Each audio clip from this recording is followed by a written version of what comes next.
L'histoire que vous allez entendre va vous faire frissonner, peut-être même vous terrifier. Alors mettez-vous dans l'ambiance, éteignez les lumières et plongez dans le cauchemar. 30 avril 2016. Fin des travaux dans l'école Félix Tisserand. Je prends un autre journal pour la rénovation de la cave de l'immeuble 15, qui servira de compte-rendu. 1er mai 2016. Pour le 2 mai, cave à rénover dans l'immeuble 15. Ramener de la chaux et des outils.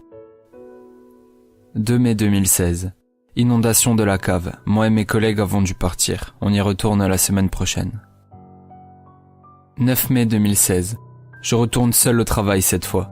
Mes collègues sont sur d'autres chantiers et le proprio insiste pour que j'y aille seul.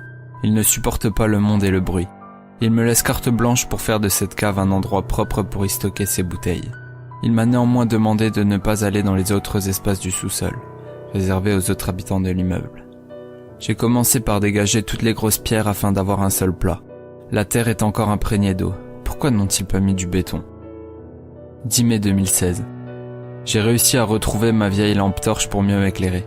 La seule lampe au plafond disponible ne marche pas très bien. Alors que je m'apprêtais à la changer, le proprio est rentré furax.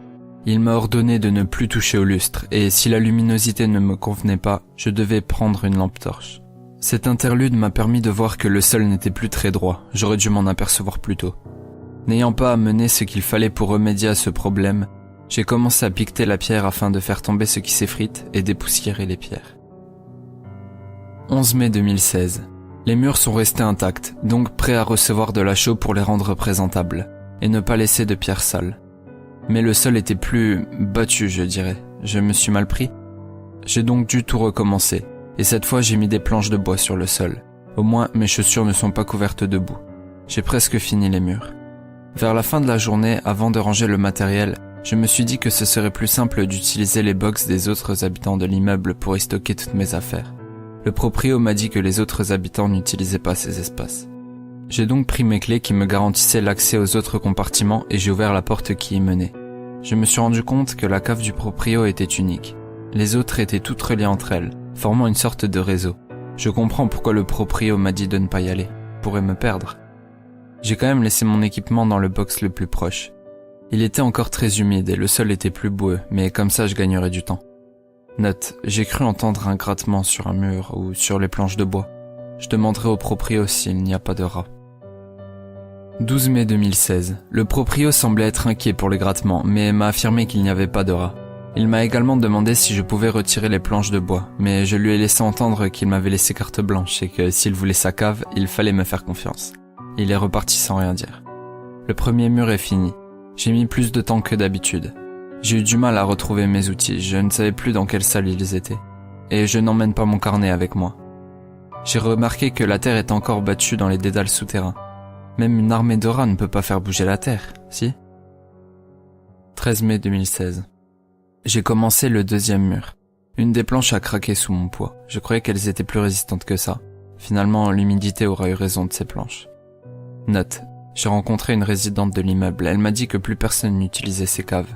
L'air est trop humide et les lampes ainsi que les lustres ne diffusent pas assez de lumière. Je n'avais même pas remarqué que toutes les salles avaient le même éclairage. 14 mai 2016. J'ai passé mon samedi à mieux connaître les environs de la cave. Je suis exténué et demain est mon jour de repos. Comme l'a dit l'ancienne résidente, l'éclairage est le même partout. La terre a encore été retournée. Je demanderai aux autres habitants s'ils ne viennent pas par ici.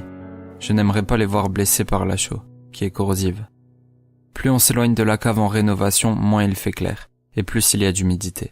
Je dois aller voir s'il n'y a pas un soupirail ou quoi que ce soit qui puisse faire des courants d'air. J'ai entendu une porte claquer.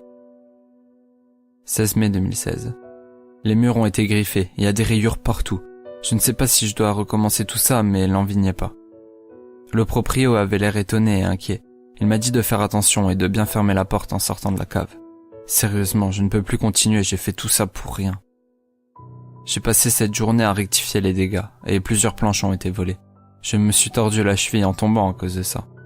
Je n'ai malheureusement pas pu faire le tour de l'immeuble pour demander aux résidents de ne pas venir dans le sous-sol, au risque d'avoir une plainte sur le dos. 17 mai 2016.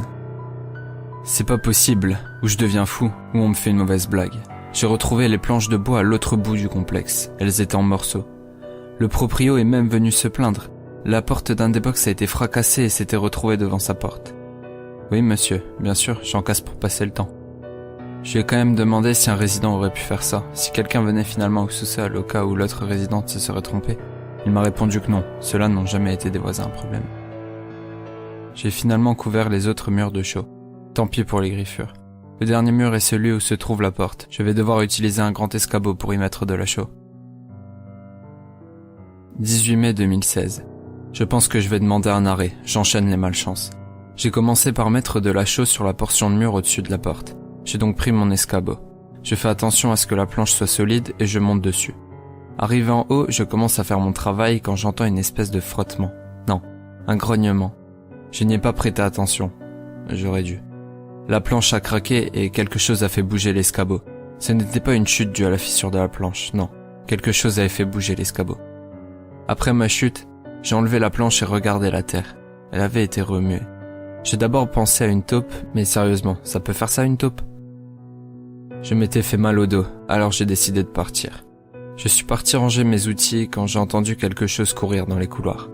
Quelque chose courait, j'en suis sûr. Et ce n'était pas 2 pas par 2 pas, mais plutôt 3 par 3 comme les chevaux. Je me suis enfui en courant. 19 mai 2016. Je n'y suis pas retourné. Je suis placé en arrêt maladie. Le médecin a bien vu que j'étais inquiet à l'idée d'y retourner et mon dos me fait mal. Demain, je vais néanmoins devoir reprendre mes outils, ceux dans la cave principale et les autres dans la cave d'à côté. 20 mai 2016. Je vais avec un ami à la cave. Après ce qui s'est passé, je n'avais pas envie d'être seul encore une fois. Je vais mettre sur papier tout ce que j'ai fait pour que mes collègues prennent la relève. Je prends une pause. Si je n'écris pas maintenant, je pense que je le ferai plus tard. Mon ami m'attend dans sa voiture. Il me laisse finir le travail. Il a trop mal au dos pour porter le reste de mes outils. Note.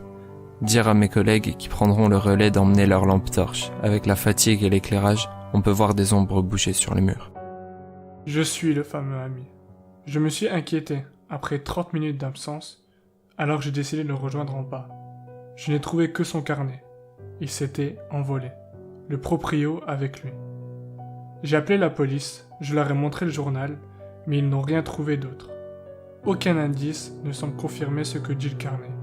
L'enquête est au point mort. Vient alors la raison de ma présence ici. Je ne peux pas laisser cette affaire en suspens. Et si la police ne peut pas réunir assez de preuves pour boucler cette affaire, je le ferai. Relayer le plus possible. Note. La Terre a été retournée.